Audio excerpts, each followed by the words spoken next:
বহুল আলোচিত বুয়েট শিক্ষার্থী আবরার ফাহাদ হত্যা মামলায় বিচারিক আদালতে মৃত্যুদণ্ডপ্রাপ্ত সব আসামির মৃত্যুদণ্ড বহাল রেখেছেন হাইকোর্ট। একই সঙ্গে ৫ জনের যাবজ্জীবনের আদেশ বহাল রাখা হয়েছে। এই ঈদে জামা জুতো অ্যাক্সেসরিজের ডিসকাউন্ট। ১৬ মার্চ বিচারপতি এ.কে.এম আসাদুজ্জামান ও বিচারপতি সৈয়দ এনায়েত হোসেনের হাইকোর্ট বেঞ্চ এ রায় ঘোষণা করেন। বেঞ্চের জ্যেষ্ঠ বিচারপতি এ.কে.এম আসাদুজ্জামান রায় পাঠ করে শোনান।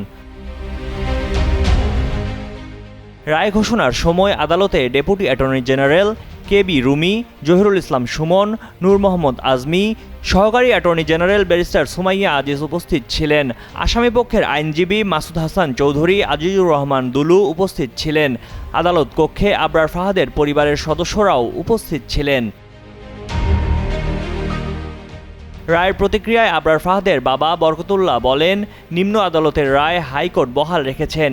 এই রায় যাতে দ্রুত কার্যকর হয় সেটাই চান তিনি।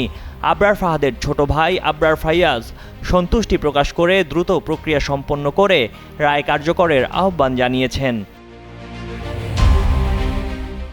এর আগে বিচারিক আদালতে মৃত্যুদণ্ডপ্রাপ্ত আসামিদের আপিল ও ডেথ রেফারেন্স শুনানি শেষে গত ২৪ ফেব্রুয়ারি বিচারপতি এ.কে.এম আসাদুজ্জামান ও বিচারপতি সৈয়দ এনায়েত হোসেনের সমন্বয়ে গঠিত হাইকোর্ট বেঞ্চ মামলাটি রায়ের জন্য অপেক্ষমান রাখেন।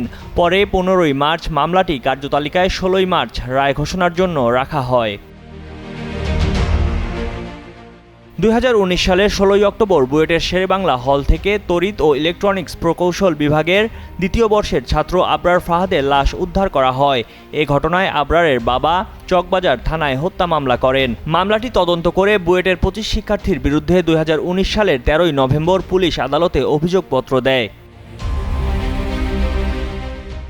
অভিযোগপত্রে বলা হয়, আসামিরা পরস্পর যোগসাজশ করে ছাত্র শিবিরের কর্মী সন্দেহে মিথ্যা, বানোয়াট ও ভিত্তিহীন অভিযোগ তুলে আবরারকে নির্মমভাবে পিটিয়ে হত্যা করেছেন। অভিযোগপত্র আমলে নিয়ে ২০২০ সালের ১৫ সেপ্টেম্বর আসামিদের বিরুদ্ধে অভিযোগ গঠন করেন আদালত। হত্যাকাণ্ডে জড়িত থাকার দায়ে ২০২১ সালের ৮ ডিসেম্বর বুয়েটের ২০ শিক্ষার্থীকে মৃত্যুদণ্ড দেন আদালত। এ মামলায় আরও ৫ শিক্ষার্থীকে যাবজ্জীবন কারাদণ্ড দেওয়া হয়। নিম্ন আদালতের রায় খতিয়ে দেখতে ডেথ রেফারেন্স হিসেবে ২০২২ সালের ৬ জানুয়ারি মামলার নথি হাইকোর্টে পৌঁছায়। গত বছরের ২৮ নভেম্বর হাইকোর্ট বেঞ্চে এ বিষয়ে শুনানি শুরু হয়। ময়ূখ ইসলাম, কালের কণ্ঠ ডেস্ক।